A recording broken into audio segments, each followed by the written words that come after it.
Topologi yang saya gunakan yaitu menggunakan 3 router mikrotik, 1 perangkat kali Linux, dan 2 PC yang terhubung ke router B dan C. Dan pada video kali ini juga saya menggunakan 6 router yang berbeda. Berikut videonya. Tahap awal yang dilakukan yaitu membuka aplikasi Genestri, lalu kita namai project kita dengan project UAS. Di sini kita tarik perangkat yang kita butuhkan yaitu kali Linux, mikrotik, CHR untuk router 1, 2, dan 3 pada 2 PC. Lalu kita ganti namanya menjadi router. Di sini saya nggak mengganti namanya.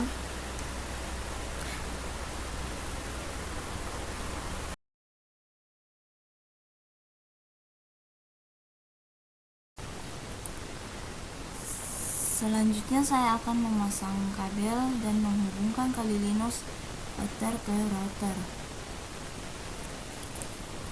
Router 1 Ether 0, kemudian router A, router 1 ke Ether 1, ke Ether 2, Ether 1, lalu router 2 ke Ether 2, ke router 3, Ether 2, setelah itu router 3, Ether 3, ke Ether 1, Ether 3, lalu dari router 2, Ether 3 ke pitch Ether 0, dan dari router 3, Ether 4 ke pitch Ether 0. Sebagai catatan bahwa Genestri menghitung interface mulai dari 0, sedangkan mikrotik mulai dari 1. Jadi Ether 0 di Genestri sama Ether 1 di mikrotik, dan begitu seterusnya. Lalu hidupkan semua perangkat yang kita buat pada topologi ini seperti cara berikut.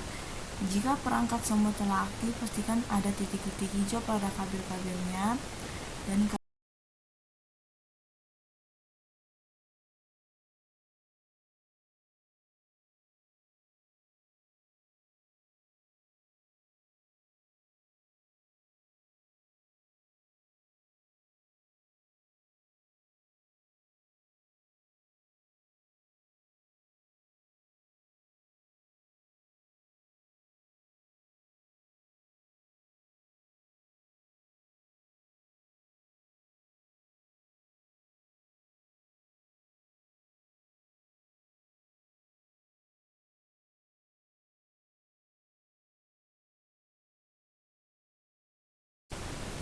lalu kita masuk ke konsor router 1. Di sini kita login admin, passwordnya kita enter lalu N, dan kita new passwordnya yaitu admin. Di sini kita akan melakukan sistem reset configuration.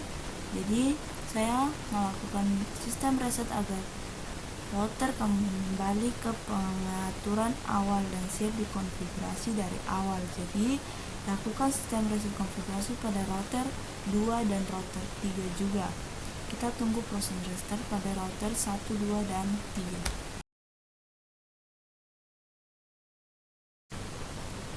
Setelah selesai proses reset, maka router 1 meminta untuk login. Jadi kita ketik admin, lalu untuk passwordnya kita enter aja, lalu kita disuruh membuat password baru. Jadi kita membuat password baru dengan kata admin. Jika selesai diminta password baru, maka router 1 siap untuk melakukan konfigurasi dari awal. Hal yang sama dilakukan pada router 2 dan router 3 juga. Selanjutnya di sini saya akan membuat alamat IP versi 6 pada beberapa interface di router 1. Jadi router 1 mempunyai interface yaitu X1 yang 10.1, Ether 2 yang 20.1, dan Ether 4 yang 30.1. Ketiga alamat IP itu adalah milik dari router 1. Jadi tujuan dari konfigurasi yaitu supaya setiap jaringan memiliki identitas alamat IP versi 6 yang berbeda dan saling terhubung. Selanjutnya kita akan melakukan konfigurasi DHCP IP versi 6 untuk kali Linux. Jadi membuat DHCP IP versi 6 agar perangkat kali Linux bisa dapat alamat IP secara otomatis. Tahapnya dimulai dari membuat full alamat IP versi 6 bernama p kali dengan reference 2006 10.64. Setelah itu membuat DHCP service IP versi 6 bernama DHCP pada interface add 1 dan menghubungkannya dengan full yang sudah kita buat. Kemudian pada interface add 1 diaktifkan fitur manage address configuration agar perangkat lain meminta alamat IP versi 6 ke DHCP. Selanjutnya ada konfigurasi OSPF atau dinamik. Jadi pengaturan protokol router OSPF agar router dapat bertukar informasi jaringan secara otomatis. Pertama, membuat intent OSPF versi 3 dan menentukan router ID. Kedua, membuat router backbone dengan area ID 00. Ketiga, memasukkan interface add 2, 4, dan 1 ke dalam area backbone. Dengan konfigurasi ini, router dapat mempelajari dan mendistribusikan informasi ke jaringan router lain. Selanjutnya kita melakukan IP versi 6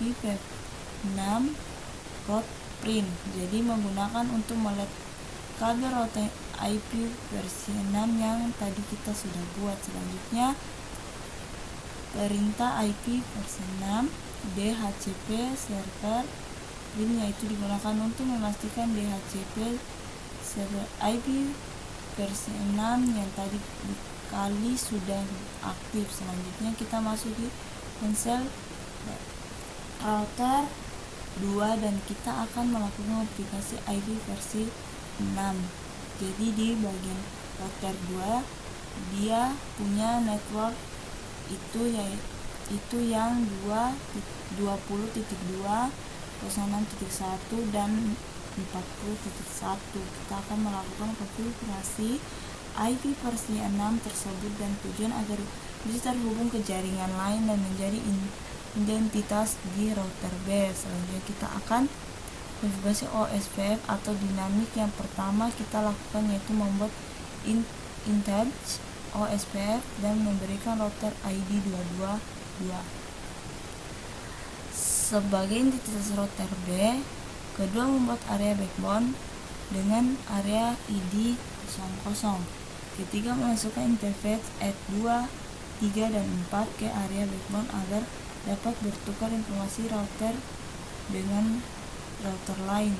Dengan OSPF atau dinamik ini, proses distribusi router akan berjalan secara otomatis. Setelah konfigurasi selesai, kita melakukan perintah IP versi 6 router print untuk melihat tabel router IP versi 6 yang sudah kita buat. Selanjutnya kita masuk ke konsol router 3 untuk melakukan konfigurasi IP versi 6.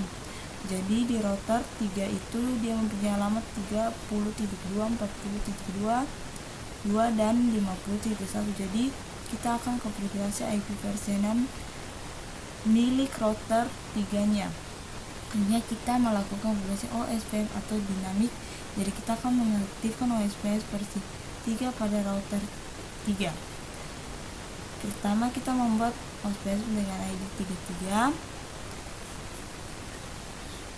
Yang ketiga, memasukkan interface Ether 3, Ether 4, dan Ether 5 ke area backbone agar router 3 dapat bertukar informasi router dengan router lainnya. Selanjutnya kita lakukan perintah IP route print, yaitu digunakan untuk melihat router IP versi 6 yang kita sudah buat tadi. Selanjutnya kita masuk ke konsol router 1 dan kita ketikkan perintah router OSPF network perintah untuk melihat apakah router sudah terhubung dengan router tetangga melalui OSPF.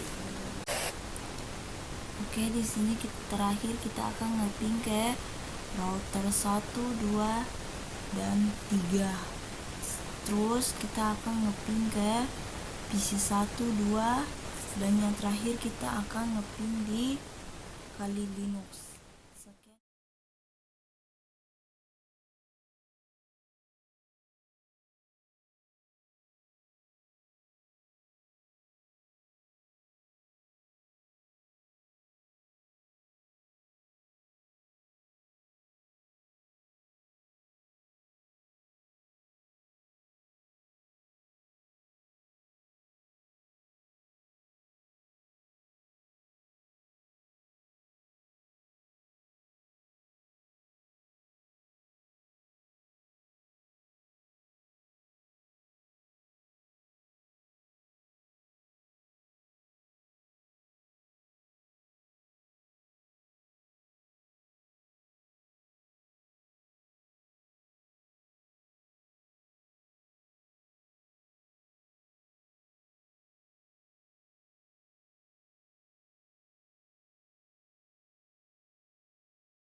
Sekian dari hasil penjelasan saya mengenai IP versi 6.